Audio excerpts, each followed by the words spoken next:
share yung experience namin nila Amy last Saturday, September 29 to September 30 sa Teachers Camp, Servant Leaders Discovery Weekend.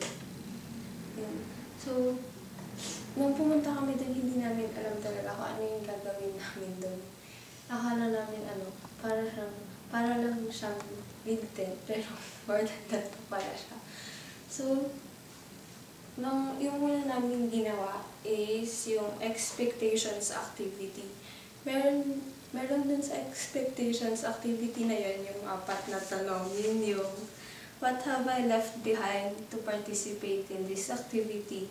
What can I share to ensure the success of this activity? What do I expect to achieve from this activity? At yung, how do I envision this activity to be conducted? So, ayun. Tapos, next, diniscuss kung ano yung meaning ng servant leader. So, pag narinig mo yung servant leader, parang ang imposible niya. Ang servant leader, yung siyang oxymoron. Nag-contradictory words. Mahirap nga naman maging servant habang naging leader ka. So, a person has to be one or the other. Hindi ko pwedeng maging servant, hindi ko pwedeng maging leader at the same time. Pero sa camp na pinuntahan namin, na-realize namin na pwede din pala siyang maging servant ka habang nag-lead ka. Kasi a leader who serves and the servant who leads. Yun. Tapos, sa 2 araw na yun, meron kaming na-discuss na 5 P's, 5-letter P's. Yun yung purpose, passion, pain, pleasure, at power. Yung sa purpose, yung mga nasulat ko yun. A leader that inspires others. A leader through your actions. Serving is not so much about what we do, but who we are as we serve. To be a servant is a great call, a privilege from God, because only few are chosen. Tapos, yung pinaka natatak sa akin sa purpose na topic namin yung I wake up each morning because I have a direction in life. Tapos, being a leader is great privilege nga, pero challenge din yun sa nagli-lead. It is only in God that we discover our origin, our identity, our meaning, our purpose, our significance, and our destiny. Every other path leads to a dead end. Yun. Tapos, the greatest tragedy is not death, but life without purpose.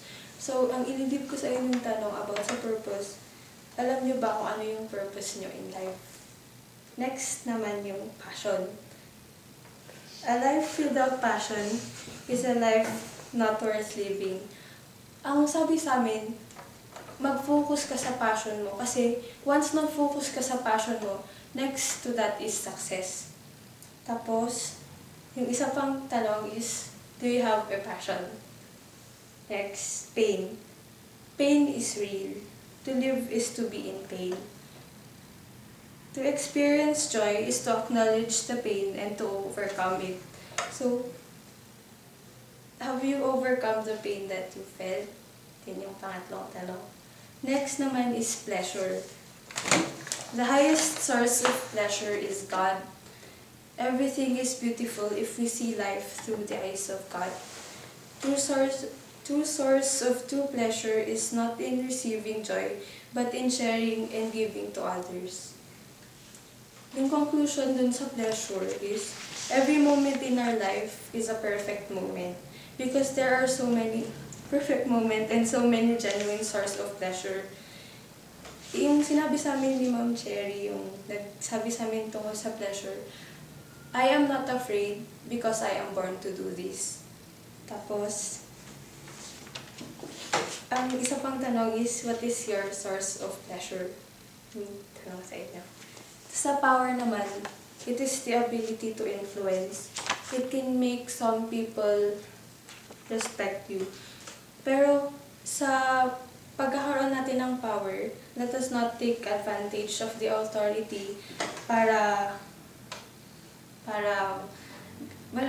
gamitin siya sa maling paraan. Kasi si Jesus, ang sabi sa amin, Jesus came here para mag-serve, hindi to be served by people. And na-realize ko din sa camp kung ano yung importance ng parents ko kasi sobrang pina-realize talaga sa amin kung gaano ka-importante yung mga naiwan namin sa bahay, ganyan. Kasi bilib ako kay mami ko at kay daddy ko. Kasi kahit na ganito kami na makulit, ganyan, andyan pa rin sila kahit na minsan pag may problema kami na ayaw namin ng tulong nila, pinipilit pa rin nilang tulungan kami. Tapos, isa pa yung ang dami namin pinapabili kahit sobrang hindi namin kailangan. Pinibili pa rin para lang mapasaya kami. Tapos yung may pupuntahan sila ni daddy pero may kailangan kami sa school.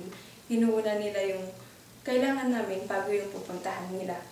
Tapos, after the camp, I feel like a whole new person. Pagkatapos namin nung camp, meron na yung mga, uy, di ba bagong tao tayo ngayon? So, bakit gagawa ka na ng masama? Ganyan, naglolokohan kami after the camp. Tapos yung, as in, talagang nag-strike sa aming lahat na parang sinabi nung Viva Sir Jun is to make a difference sa generation namin. Yan, amen.